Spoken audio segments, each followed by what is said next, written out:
মেঘ চটজলদি নেমে আসলো। মেঘের ভাই বোন বাহিরে আছে শুনে বন্যার ছোট ভাই ওদের এগিয়ে আনতে গেল। মিম আদি দ্রুত বেরিয়ে গেছে। তানবীর গুরুভার কণ্ঠে বলল, ও রেডি হয়ে চলে আসলেই তো হতো, আমাদের ভেতরে যাওয়ার কি দরকার ছিল? আবির গাড়ির দরজা খুলতে খুলতে বলল, তোর একমাত্র শালা তোকে নিতে আসছে, যাবি না? শ্বশুর শাশুড়িকে সালাম করতে হবে না? তানবীর দুর্বল কণ্ঠে বলে উঠল, ওদের বাসায় যেতে আমার অস্বস্তি লাগে। শ্বশুর বাড়িতে গেলে সব ছেলেদেরই এমন লাগে। এসব কোনো বিষয় না, চল। মেঘ মিমরা অনেকটা সামনে চলে গেছে। আবির আর তানবীর পেছনে বিড়বিড় করতে করতে যাচ্ছে। বাসায় ঢুকে সবাই বন্যার আব্বু আম্মুকে সালাম করলো। বন্যার বড় আপু টুকিটাকি কথা বলে সবাইকে খাবার টেবিলে বসতে বলল। মেঘ বারবার বলে দিয়েছে যেন অল্প করে নাস্তা দেওয়া হয়, কারণ কিছুক্ষণ আগেই ফুপিদের বাসা থেকে খেয়ে আসছে তারা। সবার নাস্তা প্রায় শেষের দিকে। এমন সময় বন্যা রেডি হয়ে ওপর থেকে নামছে। তানবীরের দেওয়া খয়েরি রঙের ড্রেসটাতে বন্যাকে অসম্ভব সুন্দর লাগছে। সাথে হিজাব পরেছে, হাতে সিম্পল একটা পার্স, ঠোঁটে লাল লিপস্টিক আর মুখে হালকা মেকআপে বন্যাকে আজ অপরূপা লাগছে। হঠাৎ বন্যাকে নামতে দেখে তানবীরের গলায় খাবার আটকে গেছে। বিস্ময় সমেত তাকিয়ে আছে বন্যার দিকে, ঢোক গিলতে পারছে না। তানবীরের অবস্থা বুঝতে পেরে আবির তাড়াতাড়ি এক গ্লাস পানি এগিয়ে দিল। তানবীরের হৃদয় স্পন্দন বাহির থেকে শোনা যাচ্ছে। পানি খেয়ে সেই যে মাথা নিচু করেছে, একবারের জন্য তাকায়নি। বন্যা নিচে এসে সবার উদ্দেশ্যে ঈদ মোবারক বলল। মিম মেঘ আদি একসঙ্গে ঈদ মোবারক বলল। তানবীর কোনো রকমে প্লেটে নাস্তা শেষ করেই উঠে পড়েছে। এর মধ্যে সবার খাওয়া প্রায় শেষ। বন্যার আব্বু আম্মুর থেকে বিদায় নিয়ে সবাই বেরিয়ে পড়েছে। আসার সময় ওনারা সবাইকে সালামিও দিয়ে দিয়েছে। আবির ইশারা দিতেই তানবীর বন্যার ছোট ভাইকে সালামি দিতে গেল, কিন্তু সে কিছুতেই নিবে না। মেঘের সাথে সে যতটা ফ্রি, তানবীরের সাথে তেমন না, তাই সে নিতে চাচ্ছে না। তানবীর জোরাজোরি করেই সালামি দিয়ে আসছে। তানবীর বেরিয়ে এসে বন্যার দিকে এক পলক তাকালো। সহসা দুই চোখ আটকে গেছে। নিজে পছন্দ করে কেনা ড্রেস যখন প্রিয়জন পরে, তখন মনে অন্যরকম প্রশান্তি কাজ করে। তানবীর মুগ্ধ নয়নে বন্যার দিকে তাকিয়ে আছে। বুকের ভেতরের ভূকম্পন কোনো মতেই সামাল দিতে পারছে না। আবির এগিয়ে এসে বলল, চাবিটা দে, গাড়ি আমি চালাচ্ছি। তানবীরের বুক থেকে সানগ্লাসটা খুলে তানবীরের চোখে দিয়ে বলল, সাবধান, সে কিন্তু তোর বোনের থেকেও বেশি চতুর।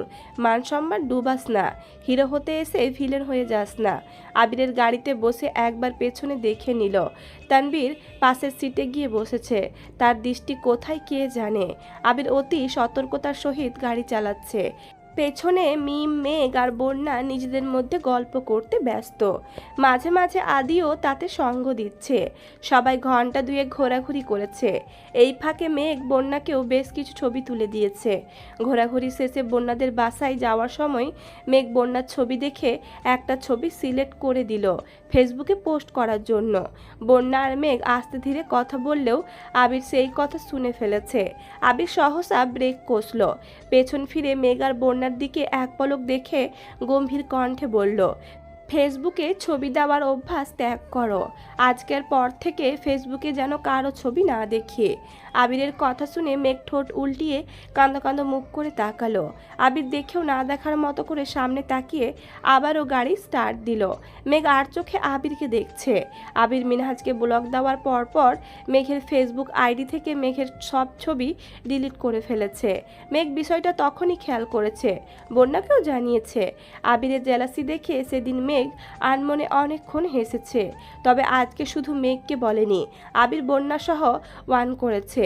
আবির মেন রোডে গাড়ি থামিয়ে তানবীরকে বলল, তানবীর, বন্যাকে বাসা পর্যন্ত এগিয়ে দিয়ে আয়। বন্যা সঙ্গে সঙ্গে বলল, আমাকে এগিয়ে দিতে হবে না, আমি যেতে পারবো। আবির রাজভারী কণ্ঠে বলল, জানি, কিন্তু তুমি যেহেতু আমাদের সাথে বেরিয়েছ, তাই আমাদের উচিত তোমাকে বাসা পর্যন্ত পৌঁছে দেওয়া। তানবীর, যা। বন্যার কথা বাড়ালো না, সবার থেকে বিদায় নিয়ে নেমে গেল। গলির রাস্তায় তানবীর আর বন্যা হাঁটছে। তানবীর শান্ত স্বরে বলল, ঈদ মোবারক, ঈদ মোবারক। কারো মুখে কোনো কথা নেই। বাসার কাছাকাছি আসতেই তানবীর পকেট থেকে টাকা বের করে বন্যার দিকে এগিয়ে দিয়ে বলল, এটা তোমার সালামি, নাও। আমার সালামি লাগবে না ভাইয়া। ভাইয়া ডাক শুনেই তানবীর কপাল গুটিয়ে সূক্ষ্ম নেত্রে তাকিয়ে শক্ত কণ্ঠে বলল, ভাইয়া ডাকছো আর সালামি নিবা না? মেঘ মিমো আমায় এত সুন্দর করে ডাকে না। তানবীরের বিরক্তি ভরা কণ্ঠে কথা বলায় বন্যা থতমত খেল। কিছু বলার আগেই তানবীর আবার জিজ্ঞেস করলো, নিবে কি না? বন্যা চুপচাপ সালামি নিয়ে তানবীরের দিকে তাকিয়ে মৃদু স্বরে বলল, সালামি নিলে সালাম করতে হয়, আপনাকে সালাম করি। বন্যা একটু নিচু হতেই তানবীর এক লাফে কয়েক হাত পিছিয়ে গেল। তৎক্ষণাৎ রাগী স্বরে বলল, একদম না। তানবীরের এমন কাণ্ডে বন্যা ভ্যাবাচাকা খেল। খানিক বাদে বন্যা হাসতে হাসতে এক পা এগোতেই তানবীর গাড়ির দিকে ছুটল। বন্যা দাঁড়িয়ে থেকে একা একাই কিছুক্ষণ হাসলো, তারপর বাসার দিকে চলে গেছে। তানবীরকে দৌড়ে আসতে দেখে আবির গম্ভীর কণ্ঠে জিজ্ঞেস করলো, কি হয়েছে তোর? কিছু না। বাসা পর্যন্ত দিয়ে আসছিস? না। আবির মেঘের দিকে তাকিয়ে বলল, কল দিয়ে জিজ্ঞেস কর বাসায় পৌঁছেছে কিনা। মেঘ বন্যাকে কল দিতেই বন্যা সালামি আর সালামের ঘটনা বলল। মেঘ হাসতে হাসতে ফোন কেটে দিয়েছে। তানবীরের স্বভাবই এমন, সালামি দেওয়ার দায়িত্ব তাই সকালবেলায় ছোটদের সালামি দিয়ে দেয়। তবে কেউ তাকে সালাম করতে আসলেই সে ছুটে পালায়। আগে প্রায় সময়ই মেঘ সালাম করার জন্য তানবীরের পিছু পিছু সারা বাড়ি ছুটত, কিন্তু এখন আর তা করে না। বন্যা জানতো না, কিন্তু তানবীরের এক্সপ্রেশন দেখে সে না হেসে থাকতে পারেনি। মেঘ কল কেটে হাসতে হাসতে বলল, বাসায় পৌঁছেছে। হাসছিস কেন? এমনি। তানবীর মনে মনে বিড়বিড় করে বলল, এই কথাটাও বনুকে বলে দিতে হয়। আবারও আওড়ালো, বোনের বান্ধবীকে পটানোর আগে বোনকেই পটাতে হবে। আবির তানবীরের দিকে তাকালো। কিছু একটা কাহিনী করেছে, সেটা ঠিকই বুঝেছে আবির, তবে কি করেছে সেটা বুঝতে পারছে না। সেসবে তেমন পাত্তা না দিয়ে বাসায় আসছে। ফ্রেশ হয়ে সবার সাথে খেতে বসেছে। পেট যতই ভরা থাকুক, যতই ঘোরাঘুরি করে আসুক না কেন, ঈদের দিন দুপুরে সবাই একসঙ্গে বসে খেতেই হবে। এটাই এই বাড়ির নিয়ম। আলী আহমেদ খানরা আবিরদের জন্য অপেক্ষা করছিল। আবিরা আসতে খাওয়া দাওয়া পর্ব শুরু হলো। অন্যান্য দিন বাড়ির বউরা না বসলেও ঈদের দিন অন্ততপক্ষে সবার সাথে বসতে হয়। খাওয়া শেষে সবাই সবার মতো রেস্ট নিতে চলে গেছে। আজ রাতে ফুপ্পিদের খান বাড়িতে দাওয়াত দেওয়া হয়েছে। বিকেলের পর থেকে সেই আয়োজনে ব্যস্ত সবাই। আলী আহমেদ খান আর মোজাম্মেল খান সোফায় বসে আছেন। ইকবাল খান বন্ধুদের সাথে দেখা করতে চলে গেছেন। আবির তানবীর দুইজনেই বাড়িতে। ঈদের দিন তানবীর সচরাচর বন্ধুদের সাথে দেখা করে না। মেঘ বিকেলের দিকে মোজাম্মেল খানের দেওয়া ড্রেসটা পরেছে। গাঢ় সবুজ রঙের গর্জিয়াস ড্রেস, চুলে একটা স্টোনের মুকুট পড়েছে, পেছন দিকে চুলগুলো ছাড়া, একদম রানীর মতো লাগছে। আত্মীয় স্বজন বেড়াতে আসলে মেঘ মিম যথাসাধ্য কাজ করলেও আজ তারা কিছুই করছে না। বিশেষ করে মেঘ ডাইনিং থেকে একটা চেয়ার নিয়ে ড্রয়িং রুমের মাঝখানে রেখে পায়ের ওপর পা তুলে বসে আছে। দুই হাতের কোনোই অবধি মেহেদি দেওয়া, ম্যাচিং করা সবুজ কাচের চুড়িও পরনে। এক হাতে একটু পরপর চুল ঠিক করছে। আর মিম আদির সাথে বকবক করছে। মেঘের ক্ষুধা লাগলে আদিকে এটা সেটা দিতে বলে, কারণ এই ড্রেস পরে কোনোভাবে রান্নাঘরে যাবে না। আবির ঘুম থেকে উঠে বারান্দা থেকে মেঘের ভাবভঙ্গি দেখে নিঃশব্দে হাসছে। এতপর শান্ত স্বরে বলল, তোকে সারা জীবন রাজনারীর মতো যত্নে রাখা তৌফিক আল্লাহ যেন আমাকে দেন। আবির নিচে আসতেই আলী আহমেদ খান ধীর কণ্ঠে ডাকলেন, আবির। জি আব্বু। তুমি কি অ্যাকাউন্ট থেকে টাকা তুলেছ? জি। কেন? একটু দরকার ছিল, কিছুদিনের মধ্যে রেখে দিব। আলী আহমেদ খান তপ্ত স্বরে বললেন, আমি রাখার কথা বলিনি আবির, এটা তোমার অ্যাকাউন্ট, তোমার যখন ইচ্ছে টাকা তুলবে, কিন্তু টাকাটা কেন তুলেছ সেটা আমার জানা প্রয়োজন। মিম আস্তে করে বলল, ভাইয়া আমাদের অনেক টাকা সালামি দিয়েছে বড় আব্বু। আলী আহমেদ খান গুরুভার কণ্ঠে বললেন, এখানে হাজারের কথা হচ্ছে না মা, লাখের কথা হচ্ছে, তাও 4-5 লাখ নয়। তুমি যাও এখান থেকে। আবির নিশ্চুপ দাঁড়িয়ে আছে। আবিরের নিস্তব্ধতা আলী আহমেদ খান সহ্য করলেও মোজাম্মেল খান সহ্য করতে পারলেন না। রাগী স্বরে বললেন, ব্যবসায় লস খেলে সেখানে শুধু শুধু টাকা নষ্ট করো না আবির। তোমার যদি মনে হয় তোমার পক্ষে ব্যবসা চালানো সম্ভব নয় তবে ছেড়ে দাও, আমাদের ব্যবসাতে মনোযোগ দাও। অ্যাকাউন্টে টাকাগুলো এমনি এমনি জমা হয়ে যায় না, তোমার আব্বুর কষ্টে জমানো টাকা এগুলো। আবির 2 আঙুলে কপালে হাত রেখে মেঘের দিকে তাকালো, মনে মনে বিড়বিড় করে বলল, তোকে পাওয়ার জন্য আর কত বোকা আমার খেতে হবে সেটা একমাত্র আল্লাহই ভালো জানেন। আলী আহমেদ খান পুনরায় বললেন, দেখো আবির, তুমি যথেষ্ট বড় হয়েছ, কি করলে ভালো হবে কি করলে ক্ষতি হবে সেটা তুমি খুব ভালোই বোঝো।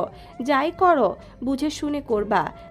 আবির অনচ্ছ হেসে বলল, আমি যা করি বুঝেই করি, আর যা করব তাও বুঝেই করব ইনশাল্লাহ। আবির রান্নাঘরের দিকে চলে গেছে। মোজাম্মেল খান রাগী স্বরে বললেন, ভাইজান, এই ছেলে সত্যিই তোমার তো, নাকি কোথাও থেকে তুলে আনছিলা? এমন ঘাটতাড়ামি করতে আমি আজ পর্যন্ত তোমাকেও দেখিনি। আলী আহমেদ খান মলিন হেসে বললেন, তুই আবিরকে রাগিয়ে দিস বলেই এমন করে, আরও তুলো মাথায়। আজ নিজের অ্যাকাউন্ট থেকে টাকা তুলছে, কাল তোমার অ্যাকাউন্ট থেকে তুলবে, পরশু আমার অ্যাকাউন্ট থেকে তুলবে, তখনও কিছু বলবে না। আলী আহমেদ খান হেসে বললেন, আমার অ্যাকাউন্ট থেকে তুললেও তোর অ্যাকাউন্ট থেকে তোলার সাহস হবে না। তানবীর সিঁড়ি দিয়ে নামতে নামতে মনে মনে বলল, আব্বু, তোমার অ্যাকাউন্ট থেকে টাকা নিয়ে ভাইয়া কি করবে? তুমি যার নামে টাকা জমাচ্ছ সে তো ভাইয়ার। রাতে ফুপ্পিরা এসে খাওয়া দাওয়া করে গেছেন। আগামীকাল বিকেলে রাকিবদের গায়ে হলুদ। খুব বড় অনুষ্ঠান না করলেও কাছের মানুষ, আত্মীয় স্বজনেরা থাকবে। জান্নাতের শ্বশুরবাড়ির সবাই আগামীকাল দুপুর দিকে রাকিবদের বাসায় চলে যাবে। এদিকে মেঘ আর মিমকে পাঠানোর জন্য জান্নাত আইরিন দুইজনেই খুব রিকোয়েস্ট করছে। মোজাম্মেল খান প্রথম দিকে রাজি না হলেও জান্নাতের জোরাজোরিতে বাধ্য হয়ে রাজি হয়েছেন। আজ সকালে খাবার টেবিলে সবাই উপস্থিত হতেই মোজাম্মেল খান নীরবতা ভেঙে বললেন, তানবীর, আবির, আজ বিকেলে তোমরা বাসায় থেকো। আবির ভুরু কুঁচকে বলল, আমাকে দুপুরের পরে রাকিবের বাসায় যেতে হবে। কেন চাচ্চু? আমার এক বন্ধু আসবে, সাথে তার ছেলেও আসবে। আবির স্বাভাবিক ভঙ্গিতে বলল, আসলে আসবে, আমাকে থাকতে হবে কেন? আসলে ওনারা মেঘকে দেখতে আসবে, যদি পছন্দ হয় তাহলে কথা আগাবে। মোজাম্মেল খানের কথায় আবির যেন আকাশ থেকে পড়েছে। তানবীর বসা থেকে দাঁড়িয়ে বলল, বনুকে দেখতে আসবে মানে? কিসে দেখা দেখি? মেঘের মনের ভেতর কালবৈশাখী ঝড় শুরু হয়ে গেছে। আব্বু কি বলছেন? ছেলে দেখতে আসবে মানে? বিয়ে? নিরুদ্বেগ ভঙ্গিতে আবিরের দিকে চেয়ে আছে। তবে আবিরের অভিব্যক্তি বোঝার উপায় নেই। বাহিরে আবির যতই শান্ত থাকার চেষ্টা করুক না কেন, রাগে আবিরের শিরা উপশিরা নীল হয়ে গেছে। চুল থেকে কানের পাশ দিয়ে ঘাম পড়ছে। আবির এক আঙুলে ঘাম মুছল।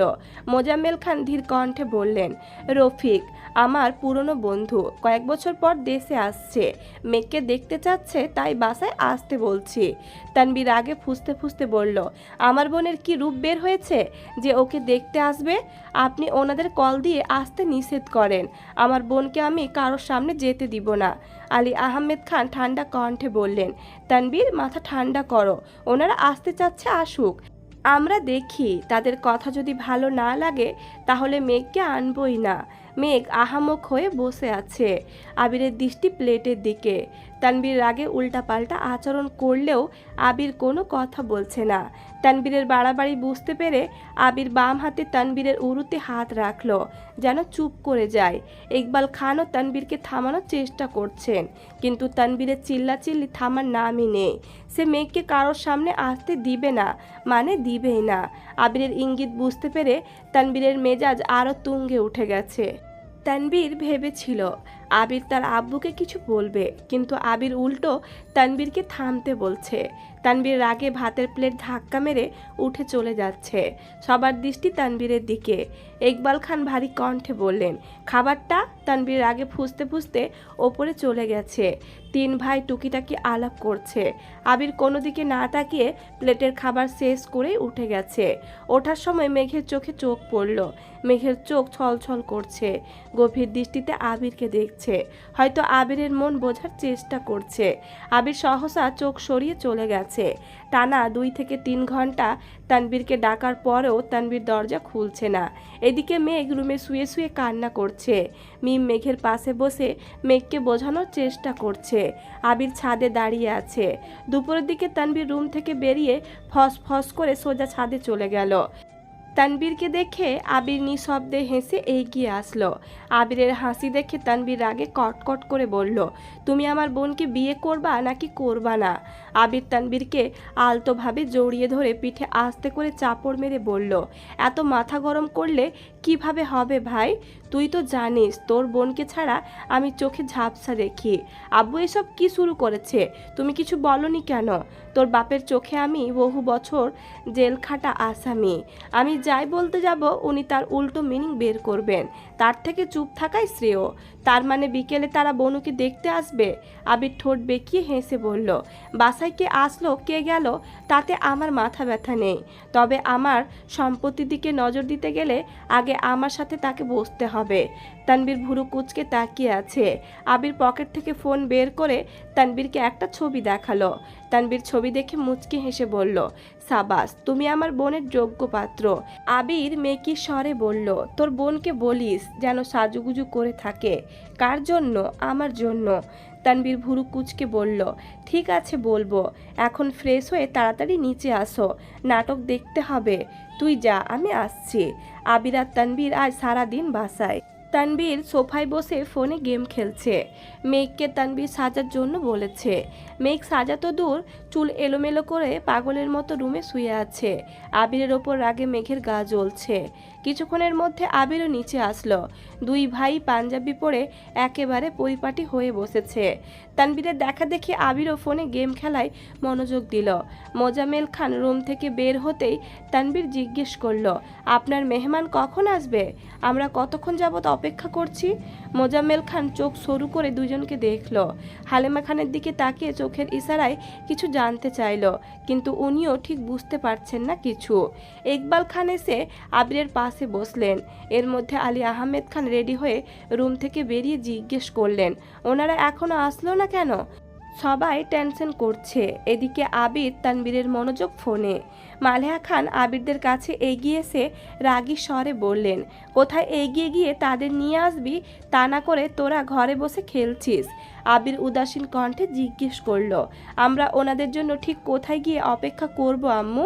মোজাম্মেল খান রাজভারী কণ্ঠে বললেন, যেতে হবে না কোথাও, আমি আগে কল দিয়ে দেখি। তানবীর ভাব নিয়ে বলল, ঠিক আছে। মোজাম্মেল খান পরপর 3 বার কল দেওয়ার পর রিসিভ হলো। মোজাম্মেল খান মিষ্টি করে হেসে জিজ্ঞেস করলেন, তোমরা কখন আসবে? আমরা তোমাদের জন্য অপেক্ষা করছি। আমরা আজ আসতে পারবো না বন্ধু, জরুরি কাজে আটকে গেছি। কবে আসবা তাহলে? বলতে পারছি না, খুব শীঘ্রই আমেরিকা ফিরতে হবে আমাদের। তোমার সাথে পরে কথা হবে, আল্লাহ হাফেজ। কল কাটতেই তানবীর আবিরের দিকে তাকিয়ে মৃদু হাসলো। আবিরের উষ্ঠদয় কিছুটা প্রশস্ত হলো। সহসা আবির স্বাভাবিক ভঙ্গিতে জিজ্ঞেস করলো, ওনাদের আনতে কোথায় যেতে হবে? মোজাম্মেল খান সন্দেহর দৃষ্টিতে আবির আর তানবীরের দিকে তাকিয়ে আছে। তাদের ব্যবহার খুব অদ্ভুত। এদিকে রফিক সাহেবরাও আসবেন না। মোজাম্মেল খান কিছুক্ষণ ভেবে গুরুভার কণ্ঠে বললেন, তোমরা যে যার কাজে যেতে পারো।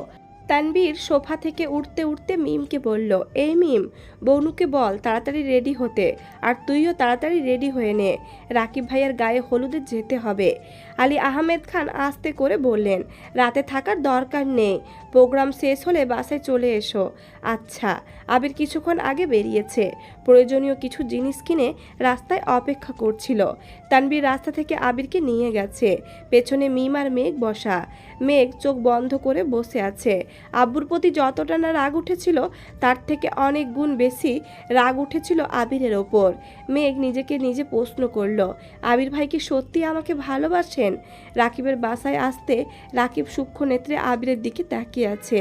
আবির ভুরু নাচাতেই রাকিব গুরুতর কণ্ঠে বলল, আমার কালকে বিয়ে, এটা কি তোর মাথায় ছিল? থাকবে না কেন?